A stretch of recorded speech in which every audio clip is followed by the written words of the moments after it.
मंगलम भगवान वीरो मंगलम गौतमो गणी मंगलम कुंद कुंदार्यो जैन धर्मोस्तु मंगलम सर्वमंगलमांगल्यम सर्वकल्याणकारकम प्रधानं सर्वधर्माणां जैनं जयतु शासनं सहजानंद चैतन्य प्रकाशाय महीयसे नमो अनेकांत विश्रांति महिमने परमात्मने। आचार्य कुंद कुंद देव द्वारा रचित ये पंचास्तिका संग्रह नाम का ग्रंथ है। इसकी 43 नंबर की गाथा, इसकी टीका पर पूज्य गुरुदेव श्री के व्याख्यान उसके आधार से अपनी स्वाध्याय चल रही है। इसमें कहा कि ज्ञान और आत्मा दोनों एक ही हैं। तो कल जो चर्चा आई थी कि ज्ञान और आत्मा एक ही अस्तित्व से रचित होने से एक द्रव्य है। अब कहते हैं कि उनमें प्रदेश भिन्नता भी नहीं है। ये वाली बात अब दूसरे बिंदु पर यहाँ कही, 287 पेज है हिंदी का। कहते हैं कि वस्तु ही ऐसी है, उस प्रकार से इसे जांचे तो उसे धर्म कहने में आता है। यानी आत्मा धर्मी और उसका ज्ञान उसका धर्म। धर्म नाम धारी राखेला भाव, धारण करके रखा हुआ भाव वह ज्ञान है और धारण करने वाला वो धर्मी है। दोनों के प्रदेश भिन्न नहीं है। जैसे शक्कर ने मिठास को धारण करके रखा है, तो शक्कर नाम का पदार्थ और मिठास नाम का गुण, उनके प्रदेश भिन्न नहीं हैं, दोनों एक हैं। इसलिए ज्ञान से लक्ष्य करके जहाँ द्रव्य में लक्ष्य हो तब उसे पर्याय में सम्यक दर्शन होता है। ज्ञान जो अपनी व्यक्तता से पर्याय में, कौन ज्ञान कि ज्ञान स्वभाव अनादि अनंत ध्रुव रूप से वस्तु में व्यापक पने रहा हुआ है। वस्तु के सर्व प्रदेशों में व्याप्त है जो उसका ज्ञान स्वभाव, वो अपनी पर्याय में परिणमित होकर व्यक्त रहता हुआ भाव है। और वह ज्ञान स्वभाव और आत्मा, ज्ञान धर्म आत्मा धर्मी, ज्ञान धारण करके रखा हुआ भाव और उसको धारण करने वाला आत्मा, ऐसे करके वो ज्ञान और आत्मा दोनों एक, उनके प्रदेश में भिन्नता नहीं है, समान प्रदेश हैं दोनों के। तो समान प्रदेश हैं तो ज्ञान से, ज्ञान के परिणमन पर से स्वभाव को लक्ष्य में लेते, स्वभाव को लक्षण बना करके द्रव्य को लक्ष्य में ले तो सम्यक दर्शन होता है। स्वभाव को लक्षण कैसे बनाया कि ये जो ज्ञान का प्रति समय वर्तता हुआ जो जानन रूप परिणाम है, ये जानने का परिणाम, ये जानने के स्वभाव की व्यक्तता है। जो कुछ जानने में आ रहा है उसका कार्य वह नहीं है।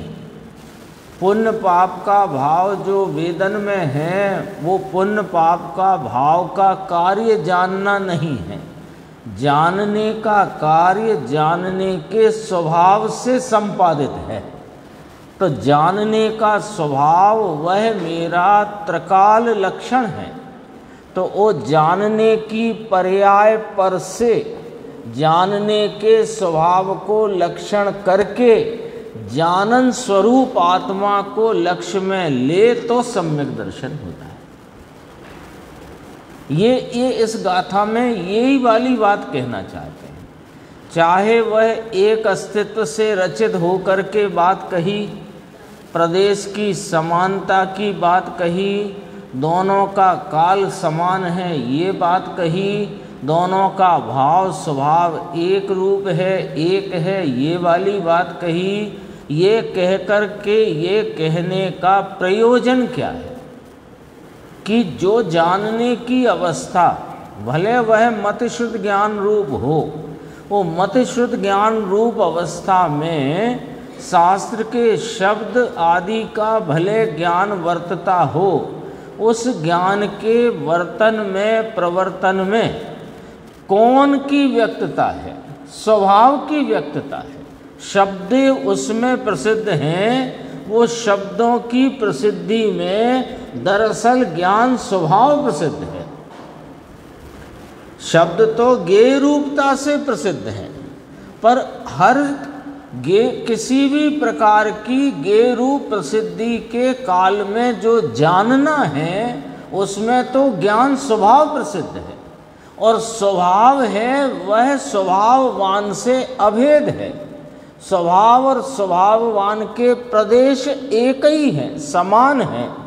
तो जानने की पर्याय पर से जानन स्वभाव को लक्षण करके जानन स्वरूप आत्मा को विषय करे तो सम्यक दर्शन होता है।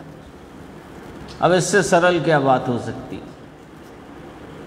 इससे सरल क्या चर्चा हो सकती है? देख लो, इसमें लिखा आत्मा धर्मी और ज्ञान उसका धर्म, यानी उसका भाव स्वभाव, दोनों के प्रदेश भिन्न नहीं, दोनों एक हैं। इसलिए ज्ञान से लक्ष्य करके जहाँ द्रव्य में लक्ष्य हो तब उसे पर्याय में सम्यक दर्शन होता है। आगे बात देखो, गजब श्लोक आया है, ऊंचा है, ऊंची बात है। आचार्य भगवान ने बहुत ऊंची बात इस श्लोक में, इस गाथा में प्रस्तुत करी है। देखो, दोनों के अभेद प्रदेश होने से क्षेत्र है ना, आत्मा का अपना स्वयं का विस्तार रूप क्षेत्र, और ज्ञान का भी वही विस्तार है। मकान का क्षेत्र, शरीर का क्षेत्र, ये तो आत्मा के क्षेत्र से भिन्न क्षेत्र है, परंतु आत्मा वस्तु है। ये अपना चल रहा है, जो कल चल रहा था ना, उसके अगले पेज पे कल जो चल रही थी और सूक्ष्म आया वापस इसके बाद का पेज है। मकान का क्षेत्र, शरीर का क्षेत्र, ये तो आत्मा के क्षेत्र से भिन्न क्षेत्र है, परंतु आत्मा वस्तु है और उसका जो ज्ञान गुण है उनका दोनों का क्षेत्र एक है, दोनों का क्षेत्र भिन्न नहीं है। ज्ञान दूसरे क्षेत्र में रहे और आत्मा दूसरे क्षेत्र में रहे, ऐसा नहीं है। जैसे शरीर दूसरे क्षेत्र में रहा है और आत्मा दूसरा क्षेत्र में रहा है, ऐसा ज्ञान और आत्मा में नहीं है। पहले शरीर से भिन्नता ख्याल कराते हैं, शरीर की भिन्नता ख्याल में आती है ना अपने को, कि शरीर जिस विस्तार में है उस विस्तार में आत्मा नहीं है। तो एक क्षेत्र अवगाही तो लिखा शास्त्र में, एक क्षेत्र अवगाही लिखा, पर एक क्षेत्र नहीं लिखा। एक शरीर और आत्मा, एक क्षेत्र अवगाही कहा, पर एक क्षेत्र तो नहीं कहा। शरीर का चतुष्टय वो भिन्न है और आत्मा वस्तु ज्ञायक भगवान, इसका चतुष्टय भिन्न है, भिन्न क्षेत्र है। दोनों का क्षेत्र विस्तार प्रदेश समान नहीं है, तो एक क्षेत्र अवगाही क्यों कहा? अरे वो तो आकाश द्रव्य के क्षेत्र की अपेक्षा से कहा, लेकिन स्व क्षेत्र अपेक्षा तो शरीर का क्षेत्र और आत्मा का क्षेत्र तीनों काल भिन्न है। लेकिन जैसे शरीर और आत्मा का क्षेत्र भिन्न है, ऐसे आत्मा और ज्ञान का क्षेत्र भिन्न नहीं है, अपितु ज्ञान का क्षेत्र और आत्मा का क्षेत्र नाम विस्तार एक ही है। वही विस्तार ज्ञान स्वभाव का है और वही विस्तार ज्ञायक भगवान का है। वजन बहुत है इस गाथा में, यानी इतना माल है कि पग पग पर सम्यक दर्शन की विधि है इसमें, पग पग पर, पंक्ति पंक्ति में। क्योंकि भेद ज्ञान ही अपन ने अभी पढ़ा ना, भेद ज्ञान ता सिद्धा सिद्धा ये किल केचन, अस्य एव अभावता बद्धा बद्धा ये किल केचन, 131 कलश वो हाँ, डोर को पकड़कर डोर से जो बंधा है उसे पकड़ना, अभी आएगी चर्चा इसकी। यानी पंक्ति पंक्ति में भेद ज्ञान, पंक्ति पंक्ति में आत्मा की प्राप्ति की चर्चा है इसमें। अगला प्रवचन है 45 नंबर का, ऊपर की 10 पंक्तियां छोड़कर दूसरा पैराग्राफ। ये शरीर वाणी कर्म तो संयोगी पदार्थ हैं, अर्थात कि उनके आश्रय से कोई आत्मा को कल्याण हो और धर्म हो ऐसा है नहीं। आत्मा में होने वाले शुभ और अशुभ भाव, दया दान व्रत भक्ति पूजा काम क्रोध आदि शुभ अशुभ भाव, वह आत्मा को और उनके आत्मा का एक रूप तद्रूप संबंध नहीं है।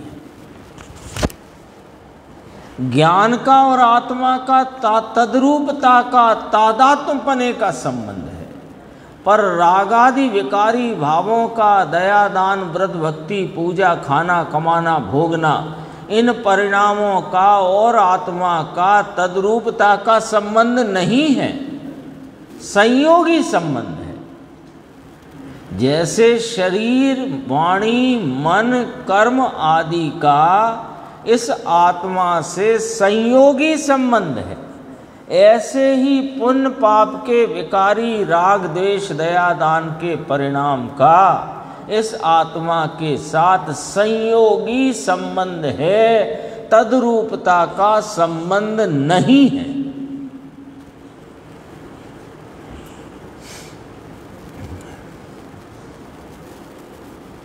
नवनीत भाई, संयोगी अर्थात कि उसकी स्वभाव की जाति का नहीं, एक साथ दिखाई देता है किंतु जाति न्यारी न्यारी है, उन दोनों की जाति में भिन्नता है। तो जाति की भिन्नता है, भले एक साथ दिखते हैं तो एक साथ दिखते हैं तो संयोग कहेंगे, संयोग कहेंगे। विभाव विकल्प हैं जो वृत्तियां हैं, इसलिए उन्हें और आत्मा को एक रूपता नहीं तद्रूपता नहीं है। इसलिए जिसे आत्मा वस्तु है उसकी जिसे प्राप्ति करनी हो, आत्मा अपना चैतन्य महापदार्थ इसकी जिसको प्राप्ति करनी हो उसे यह ज्ञान सो वह आत्मा ऐसा समझना चाहिए, ऐसा हृदय में अंगीकार करना चाहिए। राग सो आत्मा ऐसा जो मान रखा है उसको भूल जाना चाहिए, और ज्ञान वह आत्मा ऐसा अंगीकार करना चाहिए। तो 11वीं गाथा में तो इसको भी अनुपचरित सद्भूत व्यवहार कहा कि हाँ, इसलिए कहा कि ज्ञान वह आत्मा करके ज्ञान को पकड़े ना रहना। ज्ञान के द्वारा वो जो ज्ञान रूपी भेद से भिन्न एक रूप अभेद तत्व है उसको प्राप्त करना है, उसको लक्ष्य करना है, उसको विषय बनाना है। सब बातों का जवाब इसी जिनवाणी में है। ज्ञान वह आत्मा ऐसी दो की तादात्म्य संबंध वाली शक्ति, उसमें एकाग्र होने से जो ज्ञान की दशा हो वह स्वाभाविक ज्ञान की क्रिया होने से वह धर्म है। आ गई 181, 182, 83 गाथा। जानन क्रिया जिसमें ये आत्मा प्रसिद्ध होता है, ऐसी जानन क्रिया आधार है और उसका आत्मा द्रव्य उसका आधेय है। आई बात याद, ख्याल में आई? ये स्वाभाविक ज्ञान की क्रिया। वहाँ भी जानन क्रिया कौन सी ली? जिस जानने की अवस्था में यह आत्मा विषय होकर के वहाँ पर अपने अनंत शक्तियों की प्रकटता से प्रसिद्ध हुआ है, उस ज्ञान की पर्याय को जानन क्रिया कहा। और उस जानन क्रिया में कौन प्रसिद्ध है कि वह आत्मा स्वभाववान वस्तु प्रसिद्ध है, तो जानन क्रिया को वहाँ आधार कहा और आत्मा को उसका आधेय कहा। तो जहाँ से देखो एक ही बात निकल करके खड़ी होती है, कहीं से चलो। अरे अभी पकड़ना कठिन, क्या कहते हैं ये सेठ, बात तो सरल आती है परंतु हमको कठिन हो जाती है। क्यों हो जाती है? कि हमको ऐसा लगता है, वो निहाल भाई ने कहा वो वाली बात हुई, जो बात यहाँ जो गुरुदेव श्री फरमाते हैं अभी पकड़ना कठिन। बात तो सरल है। ज्ञान कहाँ है? कि जहाँ आत्मा अपने विस्तार में है, उसी विस्तार में, उसी क्षेत्र, उसी प्रदेश में ज्ञान पसरा हुआ है। और कैसा कि त्रिकाल, कोई काल वह ज्ञान और आत्मा भिन्न भिन्न हो जाए ऐसा नहीं है। अगला बोल आएगा स्वयकाल का। तो ज्ञान और आत्मा में अभिन्नता है और राग और आत्मा में भिन्नता है। इसमें बात के तरीके देखी जाए तो इसमें कहाँ कठिनाई है? तो सरल बात है। बात सरल है कि नहीं? बात तो अत्यंत सरल है कि रागादि भाव जो कलुषितता के स्वाद रूप हैं, वे और आत्मा में सदैव भिन्नता है। और ज्ञान जो जानन स्वरूपता का भाव स्वभाव है, उसकी और आत्मा की सदैव अभिन्नता है। कठिन तो नहीं है, फिर कठिन क्यों पड़ रही है? कठिन क्यों पड़ रही है? तो निहाल भाई इसका जवाब देते हैं। अपन पढ़ चुके हैं उनके बोल द्रव्य दृष्टि प्रकाश के, एक दो बोल आए थे स्वानुभूति दर्शन नाम की पत्रिका में, कि ये पर्याय में बैठ कर के आत्मा ढूंढ रहा है, ये पर्याय को छोड़ता नहीं। पर्याय का जो परिणाम का जानने का जो भाव है, उस जानने के भाव से जानन जानने वाले को पकड़ना है। ये जानने के भाव में जो जानने में आता है उसे पकड़ता है। यहां भूल है, बस और कोई भूल नहीं, इसलिए कठिन है। जानना तो पकड़ में आ रहा है कि नहीं आ रहा? ये स्क्रीन पे लिखे हुए शब्द, ये कानों में पढ़ते हुए शब्द जानने में आ रहे हैं कि नहीं? तो जानना हो रहा है कि नहीं? अब हम क्या करते हैं कि उस जानने के परिणाम में ज्ञान स्वभाव की व्यक्तता के उस उपयोग में जो चैतन्य का अनुसरण करके उत्पन्न होता परिणाम है, उसमें चैतन्य और चेतन वस्तु को न देखकर ज्ञेय को देखते हैं। क्या शब्द है, क्या बात आई, क्या चला, क्या निकला, तो हम किसको देख रहे हैं? वो पर्याय को पकड़ना है। क्यों? कि पर्याय में पढ़ते हुए विशेष उसको लक्ष्य करने से पर्याय पकड़ में आती है। पर्याय में पढ़ते हुए विशेषों में ज्ञेय की प्रसिद्धि है। एक जानने की पर्याय, ये एक अभी अपन शब्द पढ़ते हैं, आत्मा धर्म करने वाला आत्मा, इतना पढ़ा। तो कितने शब्द आए? 5 शब्द, 4 शब्द आए। तो ये 4 शब्दों को अलग अलग ज्ञान की जानने की अवस्था ने इन अलग अलग शब्दों को अलग अलग पर्याय में जाना। तो पर्याय में जानने में आते भाव बदल गए। पर्याय का क्रम है ना जानने का, तो जानने के पर्याय के क्रम में आत्मा, धर्म, करने वाला, आत्मा, ऐसे अलग अलग शब्द गेय बने ना।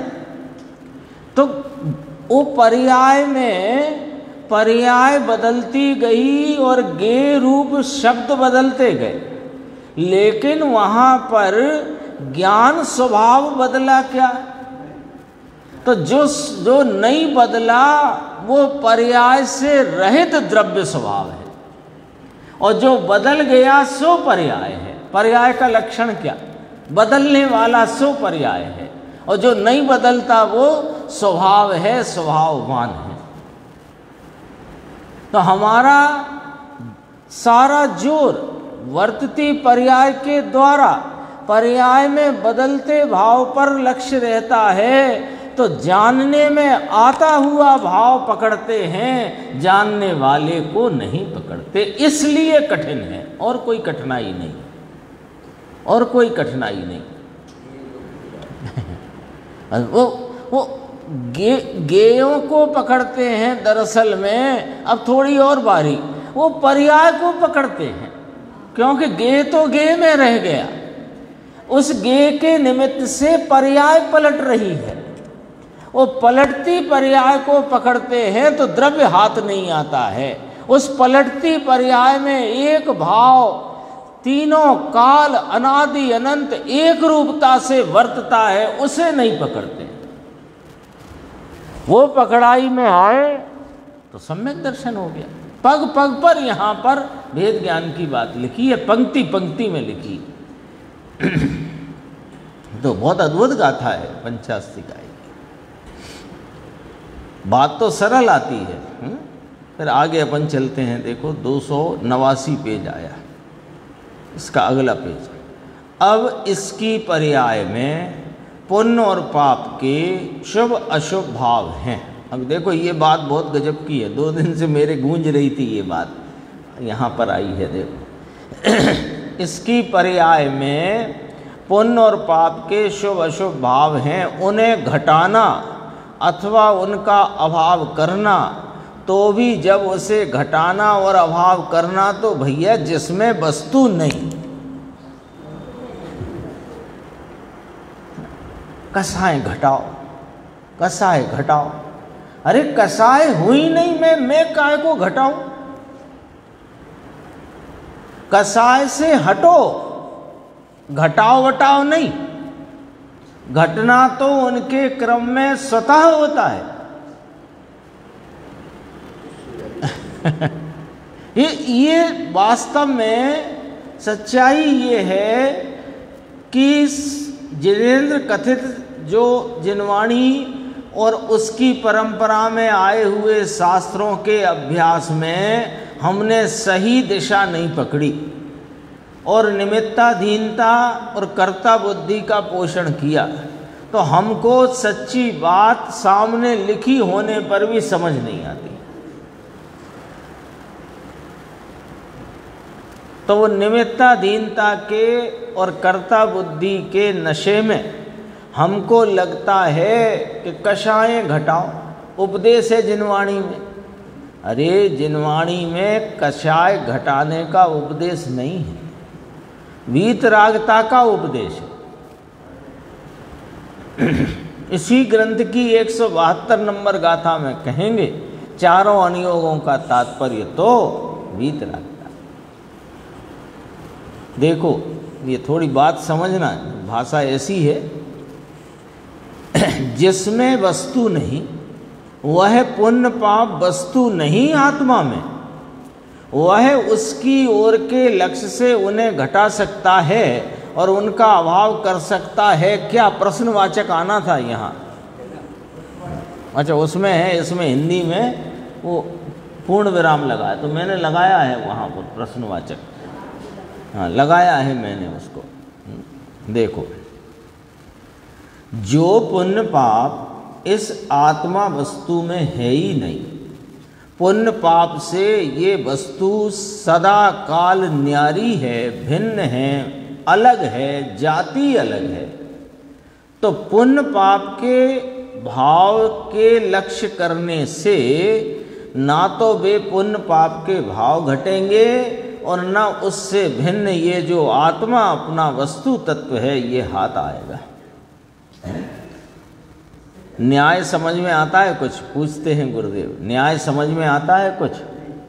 क्या क्या कहना है कि जो वस्तु आत्मा में नहीं, शुभ अशुभ भाव, कषाय की मंदता, तीव्रता, पुण्य पाप के भाव जो वस्तु में है ही नहीं,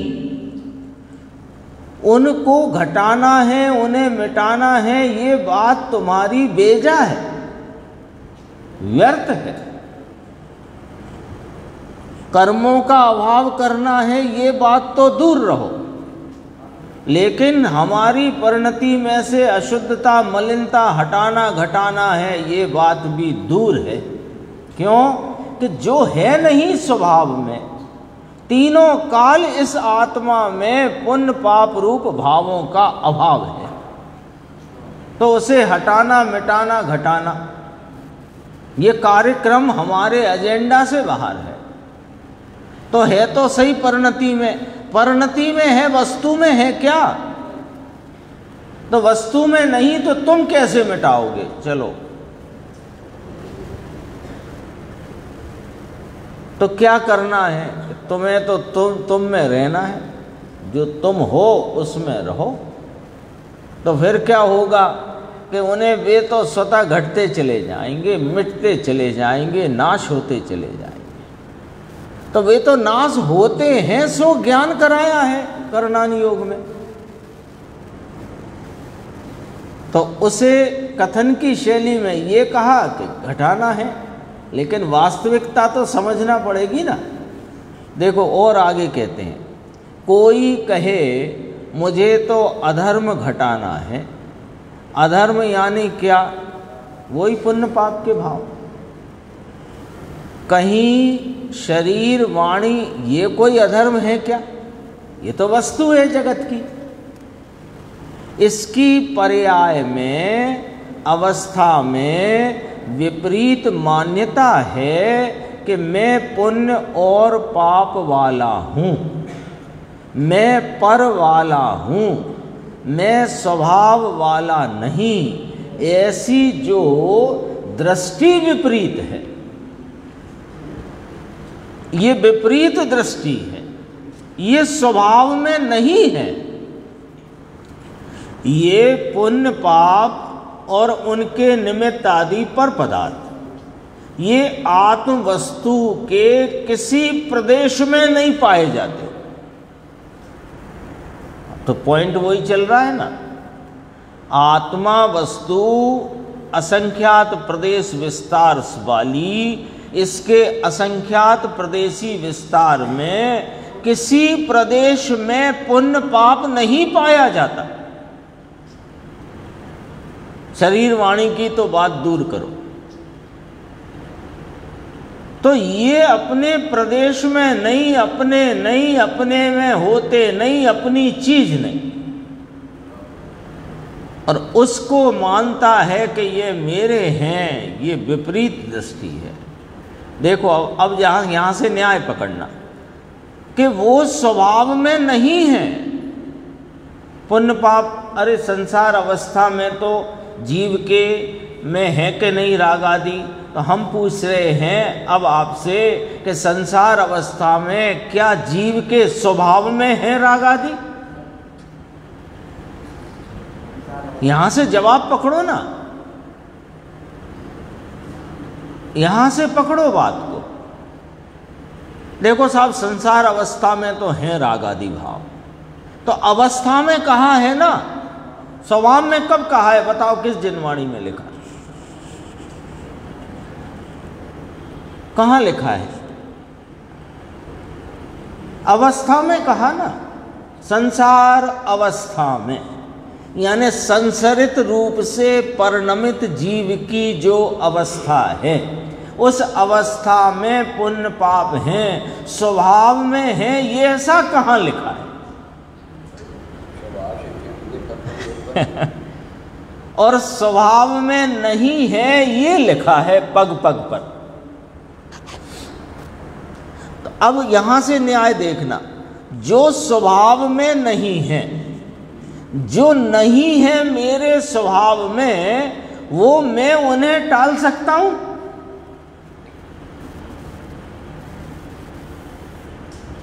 जो है ही नहीं मेरे स्वभाव में, उसे मैं टाल सकता हूं?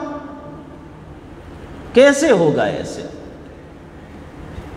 टालना है, उसका अभाव करना है, परंतु जिसमें नहीं उसका आश्रय लो, जिसमें ये रागादि भाव नहीं। चलो संसार अवस्था में, जीव की अवस्था में वे रागादि पाए जाते हैं, तो अवस्था में पाए जाते हैं, स्वभाव में नहीं। तो स्वभाव का आश्रय लो ना, जिसमें नहीं। जिसमें है उसके आश्रय से कैसे टालोगे? दूसरा न्याय आया। पहला न्याय तो है नहीं, उसे तुम टालोगे कैसे? फिर बात और अपन विचार करी तो पर्याय में अवस्था में है, तो अवस्था में है, स्वभाव में नहीं। तो जिसमें नहीं उसका आलम्बन लो, जिसमें है उसके आलम्बन में तो वे ही उपजेंगे। टलेंगे कैसे? ये गाथा तो सच्ची में बहुत ही गजब की गाथा है ये। उसका आश्रय ले, किसका? जिसमें नहीं है राग द्वेष रूपी विकार, उसका आश्रय ले तो वह टल सकती है क्या? राग द्वेष की मलिनता, और उसका अभाव हो सकता है। न्याय समझ में आता है, न्याय पकड़ में आता है, ऐसा पूछा। आगे चलते हैं, 291 पेज है, यानी आप जो जहाँ अभी चल रही थी चर्चा उससे करीब 1.5-2 पेज आगे। ज्ञान के क्षेत्र को देखने जाओगे, वहाँ आत्मा का क्षेत्र, उसमें इकट्ठा एक ही क्षेत्र है, एक ही है, आ जाता है। कैसा कहते हैं? ज्ञान का क्षेत्र, ज्ञान का पसारा और आत्मा का पसारा यानी विस्तार एक ही है। पुण्य पाप के विकल्प उठे, उनका क्षेत्र आत्मा से भिन्न है। गजब बातें भाई। बहुत विचार करते ना, तो जब ये वाली दृष्टिकोण को, इस नज़रिए को अपन नहीं पकड़ते, और जो नज़रिया अनादि से भूल भरा चला आया है उससे अपन पकड़ करके और शास्त्र का आधार लेकर कहते हैं देखो साहब, होते तो आत्मा के प्रदेशों में ही हैं, तो यहाँ कह रहे हैं कि आत्मा के प्रदेशों में नहीं होते। इस बात को अच्छे से समझो और अवधारित करो, निर्धारित करो। अकेले सुनने सुनाने के लिए नहीं कि आज बहुत अच्छी चर्चा आई, बहुत अच्छी तो तब कि जब उस चर्चा को अपन ने ख्याल में लेकर उसको अपन ने निर्णय में लिया हो, निर्णय की कोटि में लिया। ऐसे तो अपन बहुत सुनते, होते तो उन्हीं प्रदेशों में हैं। अरे उन्हीं प्रदेशों में होने पर भी वे आत्मा के प्रदेश से भिन्न है। इसका न्याय बहुत चल गया है 181, 82, 83 में संबर अधिकार। कल ही आई थी बात कि जल और जल का निर्मल शीतल स्वभाव वो जल के साथ तादात्म्य है, और उष्णता वो जल के साथ तादात्म्य नहीं है। उष्णता उष्णता में से आई है, स्वभाव में से नहीं। तो जो पुण्य पाप के विकल्प, जहाँ आत्मा अपने असंख्यात प्रदेश रूप विस्तार में है, जिसमें तीनों काल इसका ज्ञान स्वभाव उसी विस्तार में रहा हुआ है, उसमें से उपजता है तो ज्ञान उपजता है। लेकिन इस ज्ञान स्वभाव में से राग उपजता है क्या? और परद्रव्य से भी उपजता नहीं है। तो फिर राग को किसने उपजाया कि राग को राग ने उपजाया है। तो जो जहां से उपजा है उसका क्षेत्र वो है, जो जहां से उपजा नहीं उसका क्षेत्र न्यारा है। लॉजिक आया ना पकड़ में। कहाँ उपजा है राग, तो कहाँ उपजा है से ज़्यादा महत्वपूर्ण है कि कहाँ से उपजा है। स्वभाव से उपजा हो तो आत्मा के प्रदेशों में गिनेंगे, स्वभाव से नहीं उपजा है और परवस्तु से नहीं उपजा है। और राग राग से उपजा है, राग का क्षेत्र न्यारा है, आत्मा का क्षेत्र न्यारा है। समझना तो पड़ेगी ये बात, क्योंकि भिन्नता ज्ञान और राग की करना है। अभी लगता है ना, अभी अपन इस प्रकार से सोचने बैठ जाते हैं, अभी तो देह से ही भिन्न नहीं पड़े, आप राग से भिन्न की बात कह रहे हो। अरे देह से जुड़े कैसे हो तुम, ये तो बताओ। अभी तो 4 घंटे से ज़्यादा हो जाए भोजन को, 5 घंटे हो जाए तो सहन नहीं होता, 4 मच्छर कमरे में मंडराएं तो सहन नहीं होता। तो ये शरीर से ही इतना हमको वो चल रहा है, तो तुम्हें जो शरीर से चल रहा है वो क्या चल रहा है? शरीर चल रहा है कि शरीर के प्रति राग चल रहा है? तो राग से भिन्न पढ़ना है, शरीर तो भिन्न नहीं है। भिन्नता राग से चाहिए। किसकी? इस ज्ञान स्वरूप पवित्र आत्मा की, इस मलिन असुचि में राग से भिन्नता चाहिए। अभी तो शरीर से ही भिन्न नहीं पड़े, ये बड़ी बात चलती है। अरे शरीर से तुम जुड़े किस वस्तु से हो, किस भाव से जुड़े हो? शरीर से तुम किस भाव से जुड़े हो? राग से।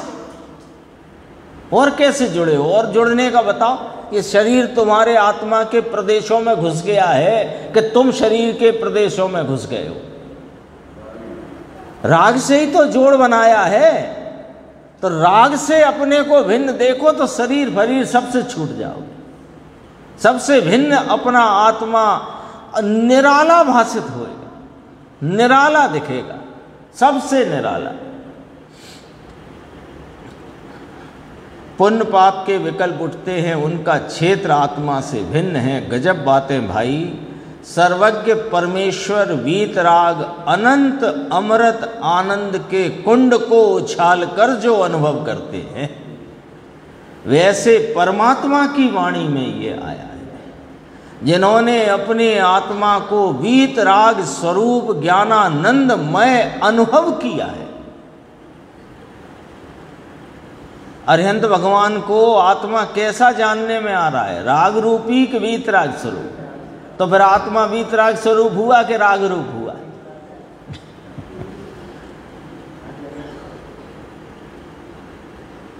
समझ में आया? ये परमात्मा, ये अरिहंत देव, ये तीर्थेश प्रभु इंद्र और समव शरण की सभा में ऐसा फरमाते थे। वह यह संदेश लेकर कुंद कुंद आचार्य हमारे पास भेंट लेकर आए हैं। वे स्वयं कहते हैं, ये तो इस निकृष्ट काल में और गरीब क्षेत्र में जन्म होने पर भी हमें कोई अद्भुत भेंट आचार्य कुंद कुंद के द्वारा मिल गई कि जो बात कालांतर में, काल प्रवाह में जाकर के जो बात विलुप्त हो गई थी, छूट गई थी, वो बात पुनः से आचार्य कुंद कुंद भगवान वो विदेह क्षेत्र में सीमंदर परमात्मा की वाणी सुनकर के हमको भेंट देकर चले गए, भेंट लेकर आए। देखो आगे और चलते हैं, 292 पेज है। दोनों के अभिन्न प्रदेश होने से, ज्ञान के और आत्मा के। किसके? दोनों के, कि आत्मा और ज्ञान। जैसे शक्कर और मिठास, जैसे दूध और दूध की सफ़ेदाई, दूध और दूध का श्वेतपना, इन दोनों का एक अस्तित्व है, दोनों का एक क्षेत्र है। दूध में जो पानी होता है उस पानी का अस्तित्व भी भिन्न है, उसका क्षेत्र भी भिन्न है। उसकी शक्ति भी भिन्न है, उसका भाव भी भिन्न है। गजब सूक्ष्म बातें हैं। वहाँ तो अपन समझ जाते हैं। दूध पानी आता है ना घर में, तो दूध पानी मिल के आता है कि अलग अलग आता है? मिला हुआ दिखाई देने पर भी हमें वहाँ दूध और पानी की भिन्नता का भान, बोध, ज्ञान होता है कि नहीं होता? तो पानी के प्रदेश और दूध के प्रदेश एक दिखते हैं कि अलग अलग दिखते हैं? ये थोड़ा पॉइंट समझना यहाँ पर। दूध और पानी के प्रदेश, जब वो दूध घर में आया 2 लीटर 4 लीटर जो भी आया, उस समय जो दूध है उस समय ही दूध के और पानी के प्रदेश एक हैं कि भिन्न हैं? भिन्न है ना। यदि भिन्न नहीं होते तो पानी उड़ गया और दूध रह गया। यदि दूध के प्रदेश पानी के प्रदेश एक ही होते, पॉइंट पकड़ना है यहाँ से दृष्टांत में से, दूध के प्रदेश और पानी के प्रदेश एक ही होते तो पानी के उड़ने पर दूध को भी उड़ना पड़ता। तो वो ये सिद्ध कर रहा है कि दूध के उस समय भी दूध के प्रदेश न्यारे हैं, पानी के प्रदेश न्यारे हैं। दूध का क्षेत्र न्यारा, पानी का क्षेत्र न्यारा। ऐसे ही इस आत्मा में से ये पुण्य पाप रूपी राग द्वेष के भाव निकल जाते हैं। तो वे यदि आत्मा के प्रदेशों में रहे होते पुण्य पाप, तो पुण्य पाप के जाने पर आत्मा को भी चले जाना पड़ता, इस ज्ञान को भी जाना पड़ता। पुण्य पाप के मिटने से ज्ञान भी मिट जाता। लॉजिक आया ख्याल में? उसका क्षेत्र भी भिन्न, उसकी शक्ति भाव भी भिन्न। गजब सूक्ष्म बातें हैं। कहते हैं कि दोनों के प्रदेश, प्रदेश यानी क्षेत्र, क्षेत्र यानी स्थल अर्थात सत्ता अर्थात भूमि। ज्ञान की भूमि का और आत्मा की भूमि दोनों एक हैं, इसलिए ज्ञान वह आत्मा। तो इससे क्या लाभ मिला कि ज्ञान के लक्ष्य से चलकर जो अंतर में ज्ञायक भगवान को जाना, तो उसकी उस जानने की दशा में धर्म की एकाग्रता होती है, ज्ञान की नाम उपयोग की एकाग्रता ऐसे करके होती है। उसे जन्म मरण और इस संसार से उद्धार करने की शक्ति उस पर्याय में है, उस पर्याय में शक्ति है। चलने लो, कोई समझ में आया? भारी सूक्ष्म। चलने दो, 5 मिनट ही है, चल जाए काम। इसमें तो पहुंचना, इससे ही बंद हो जाएगा। ये सब सिर में ये दिखाई ना दिखाई देना, देखने वाला दिखाई दे नहीं और दिखाई दे। ये आंखें हैं सिर में, तो सब दिखे, आंखें ही ना दिखें तो तुझे इतना विश्वास है कि नहीं कि मैं आंखों से देख रहा हूं? आंखें यद्यपि तेरे देखने में नहीं आती होने पर भी आंखों से देख रहा हूं, ये विश्वास है कि नहीं है भाई? तो जो जानने में वर्तती हुई पर्याय में गेयों की प्रसिद्धि से जो तुझे जानने का भाव जानने में आ रहा है, तो वहां जानने वाला जान रहा है कि गेयों से जानना हो रहा है। एक एक न्याय गुरुदेव श्री का देखो कितना गजब का है। ये तो कमाल करके चले गए 45 साल में, कमाल करके गए हैं। सच्चाई है ये। और वर्तमान में कोई व्यक्ति, कोई किसी की ऐसी शक्ति, ऐसी सामर्थ्य ही नहीं है कि वह इसके अंतरंग रहस्य को इतनी सरलता से सामने रख दे। कितना गजब है। देखो, वो चीज आत्मा से भिन्न है जिसके अस्तित्व में दिखते हैं, ये सब जो कुछ भी देखना जानना जिसके अस्तित्व में है वो मैं हूँ, वो सत्ता वह मेरी सत्ता है, मैं वह सत्ता हूँ।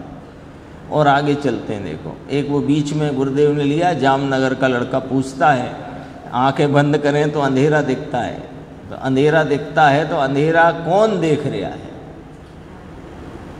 उस पर से भी बात करी थी, वो तो आती रहती है ना वो वाली बात। इसलिए देखो अपन आ गए अब 294 पेज पर, वहाँ से करीब 2-2.5 पेज आगे।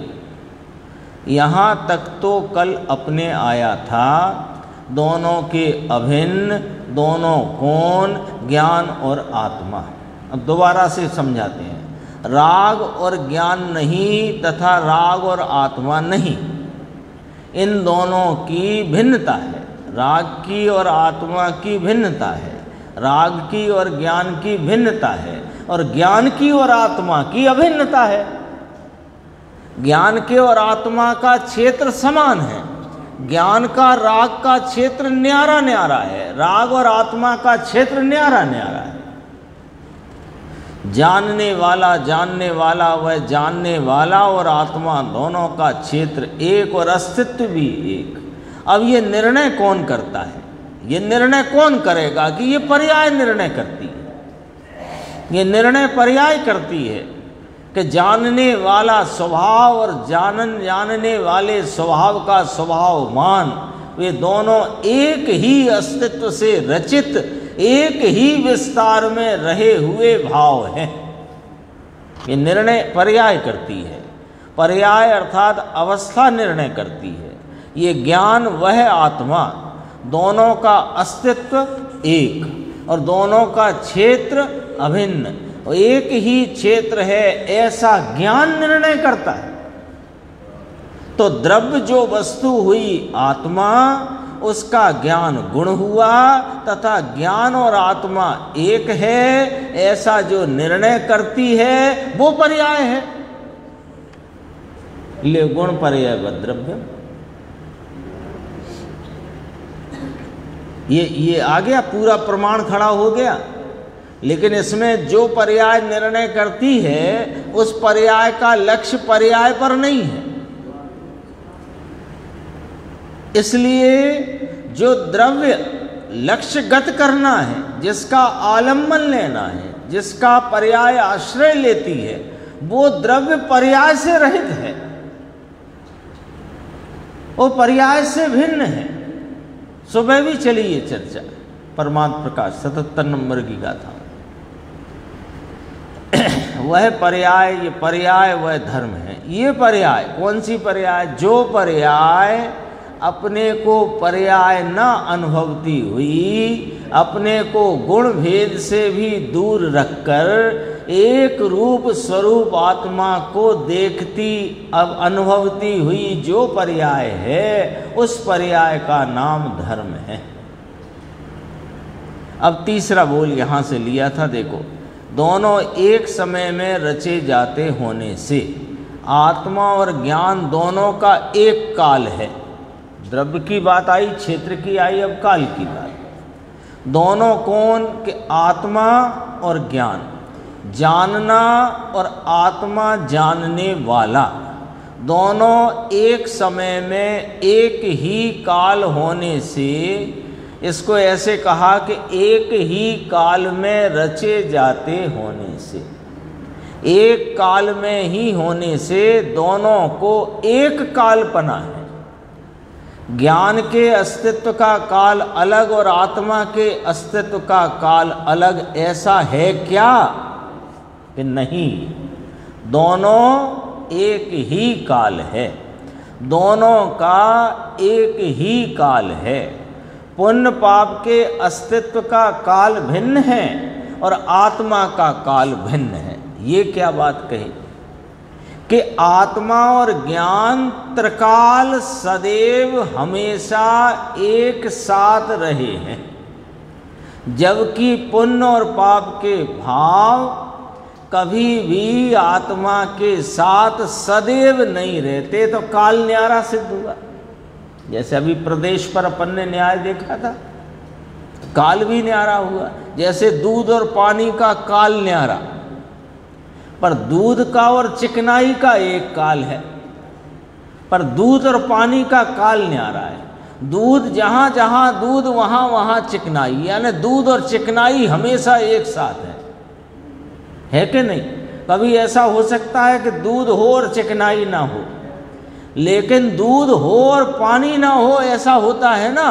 तो पानी का काल न्यारा और दूध चिकनाई का काल एक, ऐसे ज्ञान और आत्मा का एक काल है और पुण्य पाप का काल उसके काल से न्यारा है।